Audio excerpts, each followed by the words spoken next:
नमस्कार, आप देख रहे हैं हिमाचल न्यूज। आइए जानते हैं आज के प्रमुख समाचार और दिन भर की बड़ी सुर्खियां।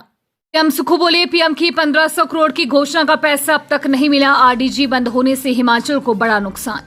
हिमाचल प्रदेश में राजस्व घाटा अनुदान बंद होने और केंद्र से मिलने वाली आर्थिक सहायता को लेकर मुख्यमंत्री सुखविंदर सिंह सुक्खू ने विपक्ष से राजनीति से ऊपर उठकर प्रदेश के हित में सरकार का साथ देने की अपील की है। मुख्यमंत्री ने कहा कि ये किसी राजनीतिक दल का मुद्दा नहीं बल्कि हिमाचल की जनता के अधिकार से जुड़ा विषय है। सुक्खू ने कहा कि प्रधानमंत्री नरेंद्र मोदी ने सितंबर 2025 में आपदा प्रभावित हिमाचल के लिए 1500 करोड़ रुपए की वित्तीय सहायता की घोषणा की थी, लेकिन ये राशि अभी तक प्रदेश को नहीं मिली है। उन्होंने कहा कि केंद्र से मिलने वाली इस सहायता के साथ साथ आरडीजी का मुद्दा भी हिमाचल की राजनीति और वित्तीय स्थिति से सीधे जुड़ा है। मणिमहेश यात्रा में घोड़े की सवारी हो सकती है महंगी, दरों में 900 रुपए तक की वृद्धि का प्रस्ताव।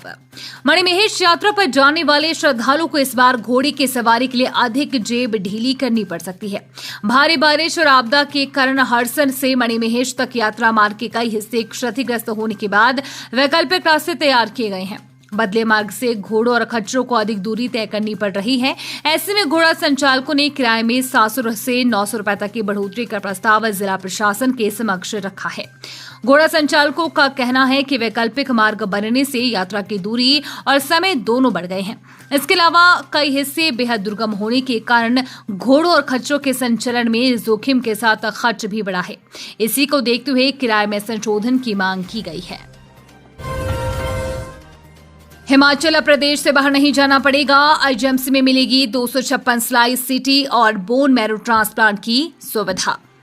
हिमाचल प्रदेश में स्वास्थ्य सेवाओं को आधुनिक बनाने की दिशा में सरकार ने बड़ा कदम उठाया है। मुख्यमंत्री ठाकुर सुखविंदर सिंह सुक्खू ने उन्नत स्वास्थ्य उपकरणों और अस्पतालों के बुनियादी ढांचे को मजबूत करने के लिए 83.85 करोड़ रुपए जारी किए हैं।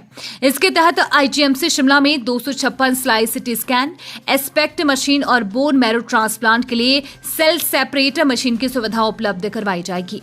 आईजीएमसी शिमला में एस्पेक्ट मशीन और बोन मैरो ट्रांसप्लांट के लिए सेल सेपरेटर की खरीद के लिए 8 करोड़ रुपए जारी किए गए हैं। एस्पेक्ट मशीन से शरीर के विभिन्न अंगों और ऊतकों की कार्यप्रणाली की त्रिआयामी तस्वीरें तैयार की जा सकेगी।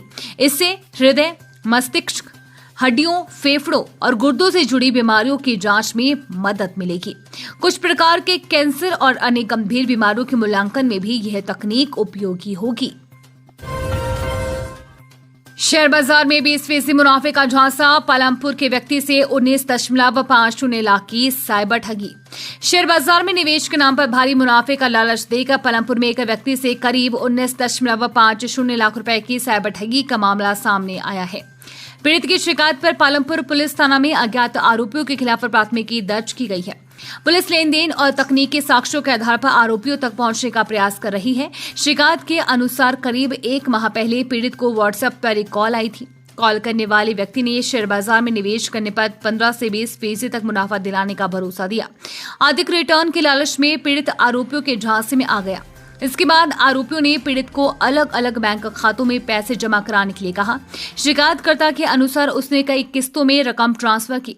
इसमें कुछ पैसा अपने बैंक खाते से, कुछ नकद और कुछ रकम दोस्तों के बैंक खातों के माध्यम से भेजी गई। हिमाचल में कभी बीपीएल सूची में नहीं रहे 90,000 गरीब परिवारों की अब बदलेगी तकदीर। सरकार ने बनाई खास योजना। हिमाचल प्रदेश में 8 चरणों के सर्वे के बाद 1.78 लाख गरीब परिवारों की पहचान की गई है। इनमें से 90,000 ऐसे अति गरीब परिवारों की पहचान हुई है जो आज तक कभी गरीबी रेखा से नीचे यानी कि बीपीएल रहने वाले परिवारों की सूची में शामिल ही नहीं रहे हैं। इन्हें आज तक सरकारी योजनाओं का कोई लाभ भी नहीं मिला है। इन अति गरीब परिवारों की अब तकदीर बदलेगी। केंद्र और प्रदेश सरकार की ओर से संचालित योजनाओं का लाभ सबसे पहले इन परिवारों को दिया जाएगा।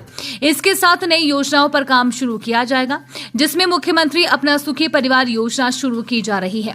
इन परिवारों के लिए कई और नई कल्याणकारी योजनाओं को शुरू किया जा रहा है, जिससे उन्हें आर्थिक रूप से सशक्त कर उन्हें अति गरीब परिवारों की सूची से बाहर लाया जा सकेगा।